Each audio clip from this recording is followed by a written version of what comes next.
Mirzani bisa melakukan laporan tambahan ya terkait terlapor yang pertama seperti itu. Anak di bawah umur itu tidak memiliki rasa cukup dan cakap melakukan perbuatan hukum.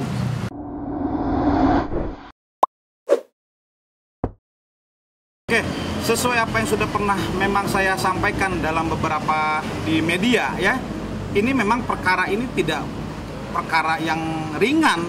Ini perkara hukum ya, perkara yang serius, dan ini ada perkara pidana khusus juga nih ya, karena memang dugaan yang dilaporkan oleh saudara Nikita Mirzani itu terkait terlapor ya atas korban anaknya.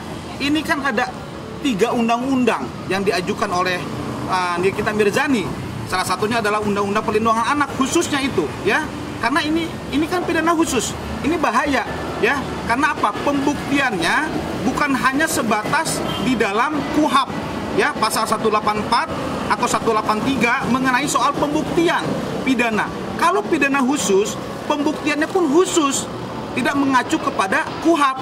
Nah, ini yang saya lihat ya, kalau memang hasil visum ya sesuai dengan apa yang disampaikan oleh Humas Polres Jaksel ya bersama unit PPA Reskrim Polres Jaksel, bila hasilnya 1 minggu atau 2 minggu ke depan sesuai dengan prosedural ini menyatakan ya ada poin-poin yang sesuai dengan apa yang disangkakan, maka saya sih melihat ini akan naik gelar perkara ya. Ini sangat berat sekali untuk bagi terlapor kalau memang tidak kooperatif dalam hal proses hukum yang sedang dihadapi saat ini seperti itu. Ini kan ada 3 pasal ya, salah satunya kan Undang-Undang Perlindungan Anak pasal 7576 ya, kemudian ada Undang-Undang Kesehatan yang diajukan, yang kami dengar langsung dari media ya seperti itu keterangannya.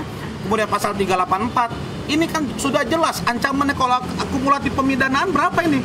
Dicari ancaman yang paling maksimal. Kalau kita ambil maksimal, itulah Undang-Undang Peradilan Anak, Perlindungan Anak, itu 15 tahun ya. Ini bisa maksimal loh ya, jangan dianggap ringan atau dianggap dimudahkan oleh pihak terlapor. Ini harapan kami ini sangat menjadi concern bagi pemerhati perlindungan anak dan wanita ya. Kemudian ini betul dikawal proses perkara hukum ini agar menjadi perhatian bagi masyarakat Indonesia seperti itu. Kalau menurut hemat saya dari awal ya, upaya Nikita Mirzani ini sudah tepat sekali ya, karena Indonesia ini negara hukum. Indonesia ini telah menetapkan undang-undang yang sangat concern melindungi anak dan wanita. Ya, anak wanita ini adalah kaum lemah. Ya, dalam definisinya. Oleh karenanya negara kita ini sudah cukup bagus. Ya, maka upaya Nikita Mirzani seorang ibu ya untuk melindungi anaknya ya yang di luar kendali dirinya, maka negara hukumnya wajib dilakukan. Maka proses hukum yang harus dilakukan. Maka upaya Nikita Mirzani sangat tepat. Kalau menurut saya seperti itu. Baik, di beberapa hal pun ya kami pun menangani dan concern terhadap perlindungan anak dan wanita. Kalau posisi kami adalah posisi terlapor, seyogyanya ya pihak terlapor dan PH-nya ini menjaga sikap. Ya, menjaga sikap, menjaga ucap, menjaga tingkah laku. Karena ini nggak sembarangan pasal, ini nggak sembarangan undang-undang, ini undang-undang khusus, ya. Maka penanganannya, pembuktiannya pun khusus. Bahkan mohon maaf, kalau Anda melihat proses persidangan anak itu berbeda dengan persidangan umum, tandanya penanganannya betul-betul khusus, gitu loh. Jadi seyogyanya dari pihak terlapor dan juga mungkin penasihat hukumnya bisa memberikan suasana yang sangat kondusif ya, tidak perlu terlalu banyak reaksi ya, justru malah kalau bisa ini segera dia melakukan klarifikasi ulang ya, meminta maaf misalkan, atau mengikuti prosedural ya, proses di unit PPA Reskrim Polres Metro Jakarta Selatan gitu kan, tidak perlu langsung menanggapi perihal media yang sudah cukup banyak ya mengenai Nikita Mirzani, bagaimana merespon dari pihak terlapor dan keluarganya. Saya pikir seyogyanya dari pihak terlapor seharusnya lebih bijak ya, lebih tenang ya, lebih kooperatif lah dalam menanggapi ataupun bersikap dalam proses laporan polisi yang sudah dilakukan oleh Nikita Mirzani seperti itu. Jadi ada beberapa pasal yang memang diajukan dalam laporan polisi ini kan satu bagian. Ya kalau memang ada ditemukan bukti lain yang memang ternyata ini adalah perbuatan pidana baru, maka ya saudara Nikita Mirzani bisa melakukan laporan tambahan ya terkait terlapor yang pertama seperti itu. Maka upaya saran saya sebenarnya dari pihak terlapor itu betul-betul bisa melakukan pendekatan yang sangat humanis, ya pendekatan budaya, pendekatan keluarga, ya merespon itu dengan baik. Kita nggak bicara soal salah benarnya, karena pengadilan nanti yang akan menetapkan, kan begitu ya. Tetapi proses hukum bila mana pasal yang disangkakan adalah undang-undang khusus, ini nggak main-main, Mas. Ini berat, karena kami menangani beberapa concern perkara wanita dan anak ini sangat beratnya luar biasa, ya. Baik kami dari sebagai korbannya ataupun kami pun sebagai terlapornya. Jadi ini penanganannya harus benar-benar bijak sekali kita melihatnya seperti itu. Jadi ada pasal KUHP 348, ada percobaan memaksa ya untuk melakukan persetubuhan dan juga aborsi. Ya, itu untuk anak di bawah umur. Ya, tetapi karena KUHP ini adalah lex specialis derogat lex generalis, KUHP ini adalah asas umum, sedangkan ada undang-undang perlindungan anak adalah lex spesialis khusus, maka secara teori hukum asas hukum yang spesialis inilah, undang-undang khusus inilah yang akan dipakai.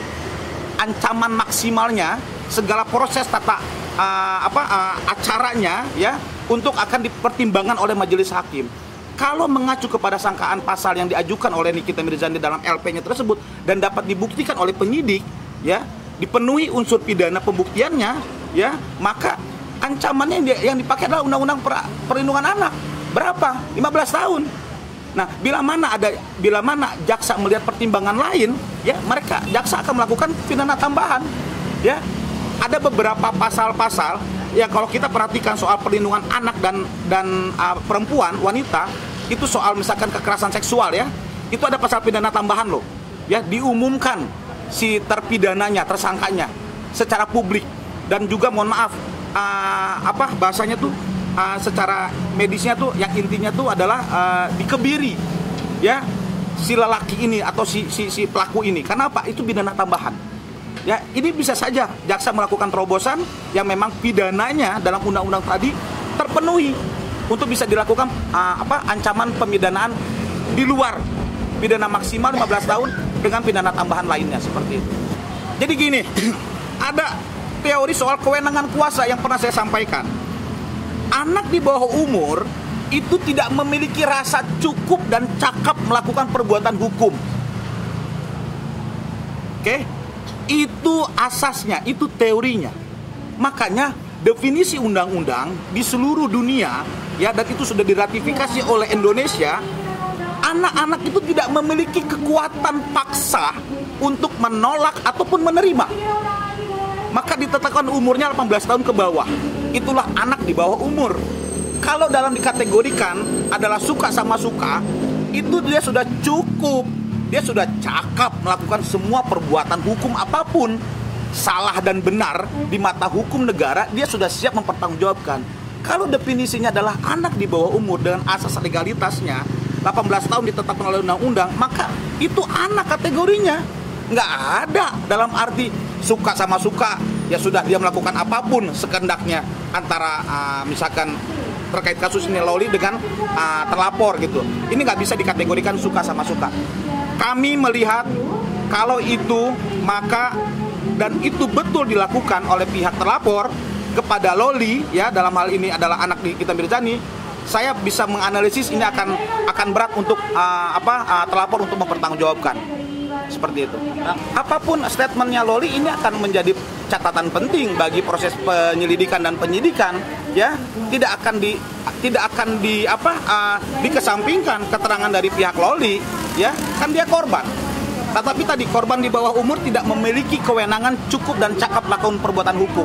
Maka bisa dikatakan keterangan di luar itu ya, penyidik akan memberikan analisis ini tidak bisa dipegang sebagai pembelaan ya dalam hal perkara yang sudah dilakukan oleh saudara Nikita Mirzani seperti itu tuh.